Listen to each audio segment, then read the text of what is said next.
Children naturally exhibit incredible personality attributes that some adults wish they still had. Children show charisma, creativity, fearlessness, and inventive spirit, having an open mind and questioning everything. Despite everyone having these inherent traits, business leaders have to work very hard to cultivate these same attributes in their organizations. Somewhere along the line, these valuable inherent traits are lost. Here is 10-year-old Robbie Novak, otherwise known as Kid President. President Novak exhibits an incredible amount of charisma, creativity, and fearlessness. Look for these traits as you watch a few clips from the web series that he and his brother have made popular on YouTube. Will Michael Jordan have quit? Well, he did quit. So he retired. Yeah, yes, he retired. But before that, in high school, what if he quit when he didn't make the team? He would have never made Space Jam. And I love Space Jam. History. We gotta study it so we don't repeat it. But if history does repeat itself, then I'm gonna name my pet dinosaur Reginald. I just hope he doesn't eat me. Every day we make choices. Choices like, I'll go to school or not. Will I be nice or not? Will I wear pants? I sure hope so. See? As managers, imagine the increase of novel and innovative ideas in our teams if we approach tasks with the same charisma and fearlessness as Kid President shows. Children aren't afraid of asking questions or speaking their opinions freely. Look for these traits in the following clips. Why does Granny have a beard? Check this out. I have a mommy house in too. I don't like spaghetti because it looks like worms. It tastes like poopy pinata. If the goal is to get honest feedback and eliminate yes men from our organizations, wisdom can be drawn from these kids. Imagine how groupthink would decrease and organizational decision-making would improve if the questioning spirit of children was found again. Children are also incredibly innovative. Do you remember building a tower to something your parents hid from you, like the cookie jar? Take a look at these kids from The Ellen Show and pay close attention to their innovative spirit. So let's talk about what you invented and why. I invented the flush reminder, and why I invented it was because my mom and dad kept on telling me that I never flushed the toilet. The flush reminder. And what did you invent, and why did you invent it? Well, I invented germ defeater because kids were getting the flu, and I didn't think hand washing was fun. Oh boy, what a reveal!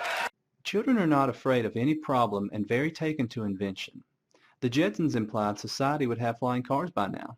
If our inherent innovation was developed, do you think society would still be grounded? Many aspects of our inherent personality traits can be valuable in our organizations if developed. Could you think of any complement to charisma, creativity, fearlessness, questioning, and innovation? These attributes have the potential of benefiting our organization's decision-making process, adaptable culture, and innovation. Unfortunately, by the time most kids reach adolescence, they have stopped displaying the majority of these valuable traits. But why is this? Sir Ken Robertson believes that the largest contributing factor is our educational systems.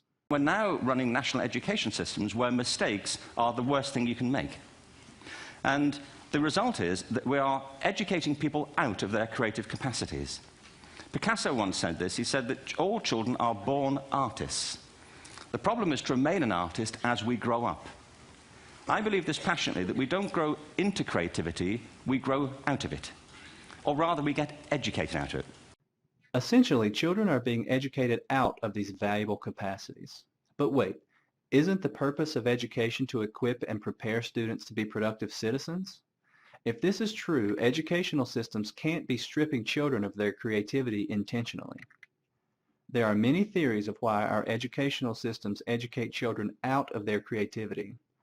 3 prominent ideas are that children aren't given freedom to learn what they want to, that the method of mainstream education is outdated, and finally that education is fostering the wrong mindset in students. Dr. Peter Gray, professor of psychology specializing in educational psychology at Boston College, offers this quote: "We're teaching the child that his questions don't matter, that what matters are the questions of the curriculum. That's just not the way natural selection designed us to learn. It designed us to solve problems and figure things out that are part of our real lives. By teaching the test, education systems are stripping our children of their creative capacities. This equates to the organizational behavior topic of autonomy in the workplace. One obvious example of workplace autonomy being valuable is Google's 80-20 policy that states employees spend 80% of their time focused on job tasks and 20% of their time on pet projects of their own. This policy has produced products like Gmail and AdSense for the company, which have both proved to be widely profitable. Dr. Linda Darling Hammond is a professor of education at Stanford University. She is also the founding director of the National Commission on Teaching and America's Future. Dr. Darling Hammond offers the following quote as to why our educational systems suppress creativity in students. In 1970, the top 3 skills required by the Fortune 500 were the 3 R's, reading, writing, and arithmetic. In 1999, the top 3 skills in demand were teamwork, problem solving, and interpersonal skills. We need schools that are developing these skills. So is mainstream education behind 30 years in its teaching methods?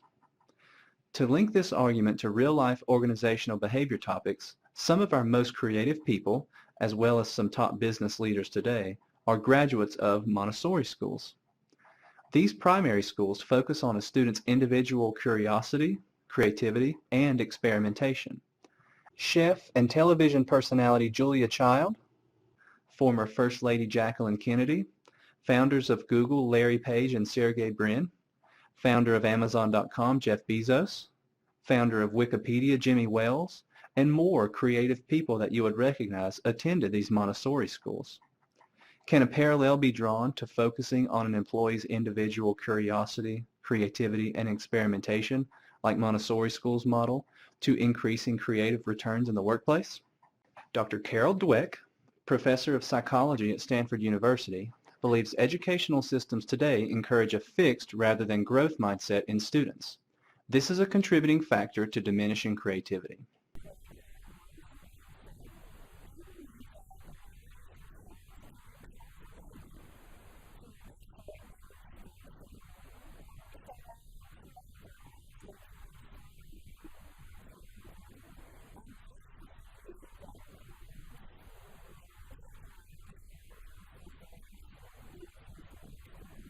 Dr. Dweck argues when children are taught that being smart is not a matter of inherent intelligence, but by their learning over time, children try harder and are more encouraged in their studies. This speaks to the organizational behavior topic of plussing, a problem-solving practice described by author Peter Sims in his book Little Bets. Mr. Sims describes the practice as employed by Pixar in the development of a new creative venture. The practice is to find something positive in whatever is being offered and adding to it, just as teachers can encourage and add to a student's ideas if they have a strong enough growth mindset to express their creativity. Despite starting out showing the incredible characteristics of charisma, creativity, innovation, questioning, fearlessness, and so on, we lose these traits over time. How do we get them back? Our organizations desperately need them, and some are finding ways to revive them. In parts 2 and 3 of our series, we will explore getting these characteristics back and using them to our advantage in the workplace.